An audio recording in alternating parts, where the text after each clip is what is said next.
दिन था 9 नवंबर 2019 जब सुप्रीम कोर्ट ने अयोध्या राम मंदिर और बाबरी मस्जिद के बीच चल रहे 50 साल से भी लंबे मुद्दे पर फाइनल ऑर्डर सुनाया। चलिए तो सबसे बड़ी खबर इस वक्त की आपको एक बार फिर बता दें, अयोध्या में बनेगा राम मंदिर। सुप्रीम कोर्ट के इस जजमेंट में 2.7 एकड़ की जमीन के अंदर राम मंदिर बनाने और उससे अलग 5 एकड़ की जमीन पर बाबरी मस्जिद बनाने के लिए ऑर्डर दिया। सुप्रीम कोर्ट के इस फैसले को इंडियन नेशनल कांग्रेस ने एक पीस समझौता बताया। वहीं दिल्ली के चीफ मिनिस्टर अरविंद केजरीवाल भी इसके सपोर्ट में आए। साथ ही बिहार के चीफ मिनिस्टर नीतीश कुमार, मध्य प्रदेश के चीफ मिनिस्टर कमलनाथ सब इसके सपोर्ट में आए। लेकिन अभी भी कोई ऐसा था जो इस राम मंदिर के पक्ष में नहीं था और वे थे असदुद्दीन ओवैसी, जो अभी भी सुप्रीम कोर्ट की इस जजमेंट से सेटिस्फाइड नहीं थे। हम इस जजमेंट से सेटिस्फाइड नहीं है। लेकिन आज इस निर्णय को पूरे लगभग 3 साल होने जा रहे हैं और राम मंदिर का भी कार्य तेजी से चल रहा है। ऐसे में बहुत से ऐसे लोग हैं जो ये नहीं जानते हैं कि आखिर राम मंदिर का इतिहास क्या है और कैसे ये इंडिया का सबसे बड़ा मंदिर होने जा रहा है। अगर आप एक हिंदू हैं तो आपको ये बातें पता होनी चाहिए और साथ ही ये भी पता होना चाहिए कि राम मंदिर इतना खास क्यों है। आखिर क्यों राम मंदिर को बनाने में 18,000 करोड़ रुपए से ज्यादा लग रहे हैं। तो बने रहें वीडियो में अंत तक। पहले बात करते हैं हिस्ट्री ऑफ राम मंदिर। अयोध्या, जिसे भगवान राम की जन्मभूमि के रूप में हिंदू लोग पूजते हैं। रामायण के अनुसार हिंदू धर्म के प्रमुख राजा श्री राम का जन्म स्थान अयोध्या है और भगवान राम को श्री हरि विष्णु का अवतार माना जाता है। और हिंदू मान्यताओं के अनुसार ब्रह्मा विष्णु महेश ने ही सृष्टि को बनाया है। लेकिन 15वीं शताब्दी में जब मुगल भारत के अंदर आए थे तो उन्होंने भगवान राम की जन्मभूमि पर बनाए गए राम मंदिर को तुड़वाकर उसके ऊपर बाबरी मस्जिद का निर्माण करवा दिया था। लेकिन राम मंदिर का इससे पहले का इतिहास भी बहुत ज्यादा इंटरेस्टिंग है। माना जाता है कि 5114 ईसा पूर्व में भगवान राम का जन्म अयोध्या के अंदर राजा दशरथ के घर में हुआ था। उस वक्त अयोध्या किसी राजमहल से कम नहीं हुआ करती थी। लगभग सभी के घर राजमहल जैसे हुआ करते थे। रामायण के अनुसार अयोध्या पहले कौशल जनपद की राजधानी थी और अयोध्या 12 योजन लंबी और 3 योजन चौड़ी थी। रामायण में अयोध्या नगरी के सरयू तट पर बसे होने और नगरी के समृद्ध होने का उल्लेख भी मिलता है। वहाँ पर चौड़ी सड़कें और भव्य महल हुआ करते थे, साथ ही बगीचे और आम के पेड़ भी। और इस अयोध्या नगरी को महाराजा दशरथ ने श्री राम जी के जन्म पर बहुत अच्छी तरह से सजाया था। इतिहास में देखने को मिलता है कि जब भगवान श्री राम ने जल समाधि ले ली थी तो उसके पश्चात अयोध्या उजड़ सी गई थी, लेकिन उनकी जन्मभूमि पर बना महल वैसे का वैसा ही था। भगवान श्री राम के पुत्र कुश ने एक बार पुनः राजधानी अयोध्या का पुनर्निर्माण कराया। इस निर्माण के बाद सूर्यवंश की अगली 44 पीढ़ियों तक इसका अस्तित्व आखिरी राजा महाराजा ब्रधल तक अपने चरम पर रहा। और जब महाभारत के युद्ध के दौरान ब्रधल की मृत्यु अभिमन्यु के हाथों से हो जाती है तो दोबारा से अयोध्या उजड़ सी जाती है और हजारों वर्षों तक वे उजड़ी हुई ही रहती है। लेकिन जब महाराजा विक्रमादित्य का जन्म 102 ईसा पूर्व में होता है तो उसके कई वर्षों पश्चात विक्रमादित्य एक दिन घूमते घूमते अयोध्या पहुंच जाते हैं। जब वे अयोध्या पहुंचते हैं तो विक्रमादित्य को इस भूमि में कुछ चमत्कार देखने को मिलते हैं। तब वे अपनी खोज को आरंभ करते हैं और पास ही के गांव में जाकर योगी और संतों से पूछते हैं और उसका इतिहास जानते हैं। तब उन्हें पता चलता है कि ये श्री राम की अवध भूमि है। फिर महाराजा विक्रमादित्य ने श्री राम की अवध भूमि पर और उन संतों के निर्देशों से सम्राट ने यहाँ पर एक भव्य मंदिर बनवाया। साथ ही कूप, सरोवर, महल आदि भी यहाँ पर बनवाए और उसको दोबारा से जागृत किया। कहते हैं कि उन्होंने श्री राम की जन्मभूमि पर काले रंग के कसौटी पत्थर वाले 84 स्तंभों पर विशालकाय मंदिर का निर्माण करवाया था। इस मंदिर की भव्यता देखते ही बनती थी। और जब 15 ईसा में महाराजा विक्रमादित्य की मृत्यु हो जाती है तो विक्रमादित्य के बाद के राजाओं ने समय समय पर मंदिर की देखरेख की और उन्हीं में से एक शुंग वंश के प्रथम शासक पुष्यमित्र शकुन ने भी मंदिर का जीवनधार करवाया। अयोध्या की खुदाई में मिले एक शिलालेख में पुष्यमित्र को सेनापति कहा गया है और 185 ईसा तक शुंग वंश ने ही राम मंदिर की देखरेख की और इसके बाद चंद्रगुप्त मौर्य के शासन काल में जो अयोध्या थी वे गुप्त साम्राज्य की राजधानी बन जाती है और लगभग 321 ईसा तक भगवान राम का भव्य मंदिर चंद्रगुप्त मौर्य के साम्राज्य के अंदर रहता है। इसके बाद कहते हैं कि चीनी भिक्षु फायान ने यहाँ पर कई बौद्ध मठों का रिकॉर्ड रखा है। यानी जब चीनी यात्री हुएंगसांग यहाँ पर आया था तो उसके अनुसार यहाँ पर 20 बौद्ध मंदिर थे। यहाँ 3000 भिक्षु रहा करते थे। साथ ही यहाँ पर हिंदुओं का एक प्रमुख भव्य मंदिर भी था।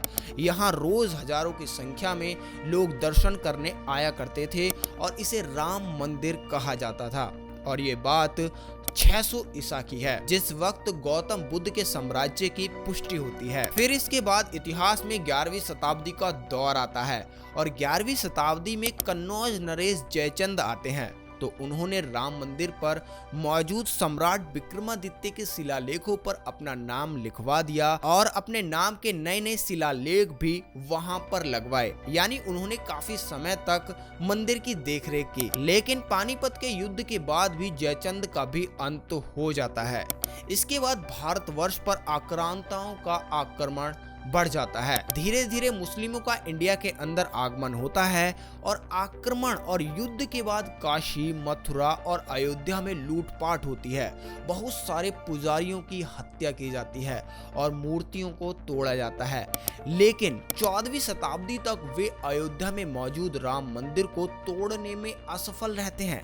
कहते हैं कि सिकंदर लोदी के शासनकाल के दौरान तक यहाँ पर मंदिर मौजूद था, लेकिन आखिर वे समय आ ही जाता है जब 1528 के बीच अयोध्या में मौजूद भव्य राम मंदिर को तोड़ दिया जाता है और उसके ऊपर बाबरी मस्जिद का ढांचा बना दिया जाता है और बाबर के द्वारा यहाँ पर बाबरी मस्जिद का निर्माण करवाया जाता है। बाबर नामा के अनुसार 1528 में अयोध्या में मौजूद राम मंदिर को तोड़कर मस्जिद बनवा दी जाती है और उसके बाद औरंगजेब ने अपने पूर्वजों को याद करने के लिए बाबरी मस्जिद को एक भव्य रूप दिया। ऐसा नहीं था कि मुगल काल में राम मंदिर की मांग नहीं की गई हो, जबकि 1528 में हिंदू पक्ष ने राम मंदिर की मांग की थी और कहा था कि यहाँ पर राम की जन्मभूमि है और यहाँ पर हमारे राम का मंदिर है। फिर उसके बाद 1857 तक बहादुर शाह जफर, जो कि मुगल साम्राज्य के अंतिम राजा थे, उन्होंने बाबरी मस्जिद की देखरेख की।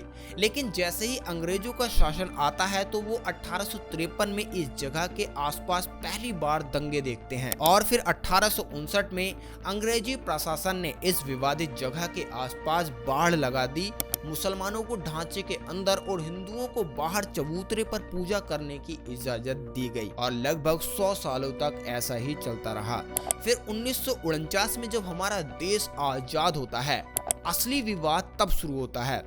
दिन था 23 सितंबर 1949 का, जब भगवान राम की मूर्तियां मस्जिद के अंदर पाई गईं। हिंदुओं का कहना था कि भगवान राम प्रकट हुए हैं, जबकि मुसलमानों ने आरोप लगाया कि किसी ने रात में चुपचाप मूर्तियां वहां पर रख दी हैं। उस समय मौजूद यूपी सरकार ने मूर्तियां हटाने का आदेश दिया, लेकिन जिला मजिस्ट्रेट डीएम के नायर ने दंगों और हिंदुओं की भावनाओं को भड़कने के डर से इस आदेश को पूरा करने में असमर्थता जताई। सरकार ने इसे विवादित जगह मानकर ताला लगा दिया ताकि लड़ाइयां ना हों। फिर साल 1950 में फैजाबाद सिविल कोर्ट में 2 अर्जियां दाखिल की गईं। इसमें एक अर्जी में रामलला की पूजा की इजाजत और दूसरी अर्जी में विवादित ढांचे में भगवान राम की मूर्ति रखे रहने की इजाजत मांगी गई। और इसके साथ ही 1961 में यूपी सुन्नी मुस्लिम बोर्ड ने अर्जी दाखिल कर विवादित जगह से मूर्तियां हटाने की मांग की, लेकिन एकदम से कोई फैसला नहीं लिया गया। उसके बाद 1984 में विवादित जगह पर मंदिर बनाने के लिए विश्व हिंदू परिषद ने एक कमेटी गठित की और 1986 में याचिका पर फैजाबाद के जिला जज के.एम. पांडे ने 1 फरवरी 1986 को हिंदुओं को पूजा करने की इजाजत देते हुए ढांचे पर से ताला हटाने का आदेश दिया। इसके लगभग 10 साल बाद 6 दिसंबर 1992 को विश्व हिंदू परिषद और शिवसेना समेत दूसरे हिंदू संगठनों के लाखों कार्यकर्ताओं ने विवादित जगह को गिरा दिया और देश भर में सांप्रदायिक दंगे बढ़ने लगे, जिसमें 2000 से अधिक लोग मारे गए। इसके बाद साल 2010 में इलाहाबाद हाईकोर्ट ने अपने फैसले में विवादित स्थल को सुन्नी वक्फ बोर्ड, रामलला विराजमान और निर्मोही अखाड़ा के बीच 3 बराबर हिस्सों में बांटने का आदेश दिया। लेकिन साल 2011 में सुप्रीम कोर्ट ने अयोध्या विवाद पर इलाहाबाद हाईकोर्ट के फैसले पर रोक लगा दी, क्योंकि दंगे भड़कने लगे थे और लोग इस समझौते के खिलाफ थे। साल 2017 आता है, सुप्रीम कोर्ट ने आउट ऑफ कोर्ट सेटलमेंट का आह्वान किया और फाइनली 8 मार्च 2019 को सुप्रीम कोर्ट ने मामले को पैनल में भेज दिया और पूरे 40 दिनों के अंदर कार्यवाही खत्म करने के लिए कहा। 1 अगस्त 2019 को पैनल में रिपोर्ट प्रस्तुत की जाती है और फिर 6 अगस्त तक सुप्रीम कोर्ट अयोध्या मामले में रोज सुनवाई करता है और 16 अक्टूबर 2019 को अयोध्या मामले की सुनवाई पूरी हो जाती है और इसके बाद कोर्ट ने एक फैसला लिया और उसको सुरक्षित रखा और इस फैसले को 9 नवंबर 2019 को सुनाया गया। सुप्रीम कोर्ट के 5 जजों की बैठक में राम मंदिर के पक्ष में फैसला सुनाया गया और 2.7 एकड़ की विवादित जमीन हिंदू पक्ष को मिली और मस्जिद के लिए अलग से 5 एकड़ की जमीन मुहैया कराने का आदेश दिया गया। इसके बाद 5 अगस्त 2020 को पहली बार राम मंदिर का भूमि पूजन कार्यक्रम शुरू होता है और इसका उद्घाटन पीएम नरेंद्र मोदी जी और यूपी के सीएम योगी आदित्यनाथ जी करते हैं। इसके साथ ही 175 नेताओं को भी यहां बुलाया जाता है और 5 अगस्त 2020 के बाद से तेजी से राम मंदिर का कार्य शुरू हो जाता है और इसे मात्र 3 साल के अंदर बनाने का निर्णय लिया जाता है। आपको बता दें, बहुत जल्द ही राम मंदिर का उद्घाटन भी होने जा रहा है और 24 जनवरी 2024 को पहली बार आप सभी लोग राम मंदिर के दर्शन भी कर पाएंगे। लेकिन उससे पहले चलिए हम ये जानते हैं कि राम मंदिर इतना खास क्यों है और राम मंदिर को बनाने के लिए 18,000 करोड़ रुपए कैसे लग गए। चलिए ध्यान से समझिए। दोस्तों, अयोध्या में बन रहा रामलला का मंदिर जो बहुत जल्द ही 24 जनवरी 2024 को उद्घाटन होने जा रहा है, वे पूरे इंडिया में पहला सबसे बड़ा मंदिर कहलाएगा। साथ ही पूरी दुनिया में तीसरा सबसे बड़ा मंदिर होगा, जिसे 72 मीटर वाइड, 110 मीटर लॉन्ग और 49 मीटर हाई बनाया गया है। राम मंदिर को बनाने का काम लार्सन एंड टूडो कंपनी को दिया गया है और इसके अनुसार राम मंदिर 3 से 3.5 साल में पूरा हो जाएगा और अभी तक 3 साल लगभग हो भी चुके हैं। रामलला के इस मंदिर को बनाने के लिए स्पेशल ईंटों का प्रयोग किया गया है, जिन ईंटों के ऊपर राम लिखा गया है। इसके साथ ही मंदिर के निर्माण में लोहे या स्टील का कोई भी प्रयोग नहीं किया गया है। मंदिर के निर्माण में केवल पत्थरों का प्रयोग किया गया है और इसके साथ ही लकड़ी, सफेद सीमेंट और तांबे का उपयोग किया जा रहा है और हजारों किलो सोना चांदी के आभूषण मंदिर में लगाए गए हैं। अहमदाबाद में स्थित 15वीं पीढ़ी के वास्तुकार परिवार सोमपुर वासी वे परिवार हैं जिन्होंने भगवान राम के इस मंदिर का डिजाइन तैयार किया है। ये परिवार 200 से अधिक मंदिरों का निर्माण कर चुका है और उनके लिए स्ट्रक्चर तैयार कर चुके हैं और इसी परिवार ने गुजरात में स्थित सोमनाथ मंदिर और अक्षरधाम मंदिर के डिजाइन को भी बनाया है और मुंबई में स्थित स्वामी नारायण मंदिर और कोलकाता में स्थित बिरला मंदिर सहित 200 से ज्यादा ऐसे मंदिर इन्होंने बनाए हैं जो पूरे वर्ल्ड में प्रसिद्ध हैं और उनकी 15वीं पीढ़ी के द्वारा इस कार्य को किया जा रहा है। चंद्रकांत सोमपुरा ने पूरे 30 सालों से राम मंदिर के डिजाइन को तैयार कर रहे थे और फाइनली उनके डिजाइन को भी मंजूरी मिली और इसके साथ ही पूरे 3 साल से 1600 से ज्यादा कारीगर जो कि अपने कार्य में माहिर हैं, वे राम मंदिर के लिए पत्थरों की शिलाओं पर अद्भुत कलाकृति बना रहे हैं। इसके साथ ही राम मंदिर को बनाने में जो मिट्टी का प्रयोग किया जा रहा है वो पूरे भारतवर्ष व विदेश में मौजूद 2587 स्थान से लाई गई मिट्टी है, जिस मिट्टी को पवित्र मिट्टी माना जा रहा है, जिसमें खास तौर पर यमुनोत्री, हल्दी घाटी, झांसी का किला, कानपुर के चित्तौड़गढ़ में स्थित नरसंहार घाट, चित्तौड़गढ़ में स्थित शिवाजी का किला, बिठूर में स्थित ब्रह्मा जी की घुट्टी, प्रयागराज में स्थित चंद्रशेखर शहीद की मिट्टी, स्वर्ण मंदिर, नानक राव पेशवा किला, बंगाल, केदारनाथ, बद्रीनाथ और गंगा जैसे स्थानों से इस पवित्र मिट्टी को लाया गया है। इसके साथ ही मेघालय में सिंटू केसर, जोबाई और नार्तियांग कामाख्या मंदिर, रामेश्वर और साथ ही आगरा में बाटेश्वर गांव में पूर्व अटल बिहारी वाजपेयी के पैतृक घर से भी राम मंदिर के निर्माण के लिए मिट्टी को लाया गया है और राम मंदिर के कंस्ट्रक्शन में जो पानी का इस्तेमाल किया गया है वे भी नॉर्मल पानी नहीं है।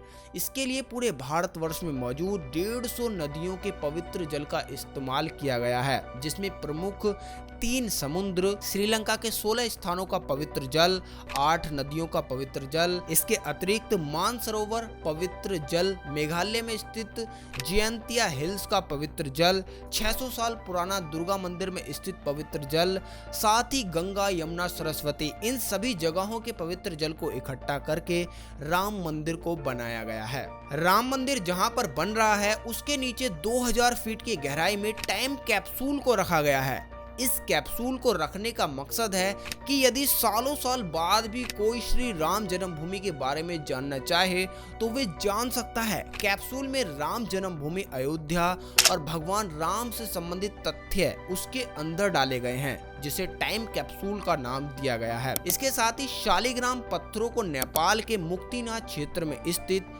काली गड़की नदी के तट से मंगाया गया है। हिंदू मान्यताओं के अनुसार इन पत्थरों के अंदर भगवान विष्णु का वास माना जाता है। इसके साथ ही आपको बता दें, राम मंदिर के निर्माण के लिए पूरे भारतवर्ष से 5000 करोड़ के डोनेशन को कलेक्ट किया गया है और साथ ही सबसे ज्यादा दान देने की लिस्ट में मोरारी बापू पहले नंबर पर आते हैं, जिन्होंने 18 करोड़ रुपए दान दिए हैं राम मंदिर को बनाने के लिए। दूसरे नंबर पर हैं गोविंद ढोलकिया, जो डायमंड के कारोबारी बिजनेसमैन हैं, जिन्होंने 11 करोड़ रुपए की राशि राम मंदिर को बनाने के लिए दान दी है। इसके साथ ही पूरे भारतवर्ष से लोगों ने राम मंदिर के लिए सोने व चांदी की ईंटें दान दी हैं। उत्तर प्रदेश के बुलियन एसोसिएशन ने 33 किलो वजनी चांदी की ईंट व सोने की ईंट दान दी है। तमिलनाडु के संतों ने श्री राम मंदिर के लिए 5 किलो की सोने की ईंट और 20 किलो की चांदी की ईंट दान दी है। अहमदाबाद के जैन समुदाय ने अयोध्या के राम मंदिर के लिए 24 किलो चांदी की ईंट दान दी है। साथ ही कांग्रेस नेता कमलनाथ जी ने 11 चांदी की ईंटें दान दी हैं और जो भूमि पूजन में 40 किलो वजनी चांदी की ईंट का प्रयोग किया गया था, वे ईंट महंत नृत्य गोपाल दास जी ने दान दी है। तो दोस्तों, आई होप आपको राम मंदिर के इतिहास के बारे में और राम मंदिर के बारे में कुछ तो जानकारी मिली होगी। अगर आपको जानकारी अच्छी लगी हो तो प्लीज इस वीडियो को शेयर जरूर करें और हाँ, ऐसे ही वीडियोस देखने के लिए हमारे चैनल डीपली अध्ययन को फॉलो जरूर करें। थैंक्स फॉर वॉचिंग, बाय, जय श्री राम।